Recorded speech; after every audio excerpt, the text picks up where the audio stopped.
और अब हम आपको एक ऐसी जानकारी देते हैं जिससे शायद आप अब तक वाकिफ ना हो, और ये जानकारी है एनआईए के उस खुफिया ऑपरेशन की जिसे पूरे देश में पीएफआई के खिलाफ अंजाम दिया गया। इस एक्शन को ऑपरेशन ऑक्टोपस का नाम दिया गया था और आज हमने इस ऑपरेशन को डिकोड करने की कोशिश की है। ये ऑपरेशन देश के गृह मंत्रालय की तरफ से किया गया था तैयार, और अब इस ऑपरेशन के बारे में आपको थोड़ी जानकारी दे देते हैं कि आखिर इसका नाम ऑक्टोपस क्यों रखा गया।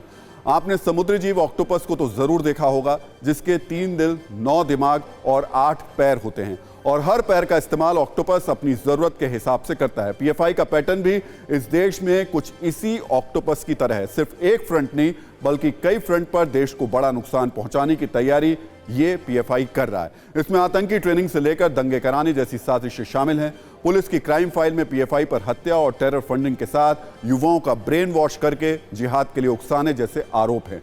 इसके अलावा धर्मांतरण और जिहाद जैसे षड्यंत्र में भी पीएफआई का नाम आ चुका है। यानी पीएफआई में बैठी कट्टरपंथियों की जमात सिर्फ एक मोर्चे पर भारत के खिलाफ साजिश नहीं रच रही है। इसलिए एनआईए ने पीएफआई के खिलाफ हुए सबसे बड़े एक्शन को ऑपरेशन ऑक्टोपस का नाम दिया। आज हमने पीएफआई और सिमी को लेकर एक और बेहद दिलचस्प जानकारी आपके लिए जुटाई है, जिसे सुनने के बाद यकीनन आपको हैरानी होगी। आज आपको यह जानना चाहिए कि कैसे पीएफआई भले ही खुद को प्रतिबंधित संगठन सिमी से अलग बताता हो, लेकिन इस पीएफआई का सिमी के साथ बहुत सॉलिड कनेक्शन है। इसे गौर से समझिए। आज हम आपको पीएफआई के वो चेहरे दिखाते हैं जिनका नाम पॉपुलर फ्रंट ऑफ इंडिया के संस्थापकों में शुमार है। इनमें सबसे पहला नाम आता है ई अबू बकर का, जिसकी पहचान मौजूदा वक्त में पीएफआई के फाउंडर मेंबर के तौर पर है, लेकिन यही अबू बकर सिमी के संस्थापक सदस्यों में भी शामिल रहा है। इसी तरह प्रोफेसर पी कोया और ईएम अब्दुल रहमान के चेहरे भी आप देख लेने चाहिए आपको। ये भी पीएफआई के संस्थापक हैं, लेकिन असल में इनकी भी पुरानी पहचान सिमी के संस्थापक सदस्यों के तौर पर दर्ज है।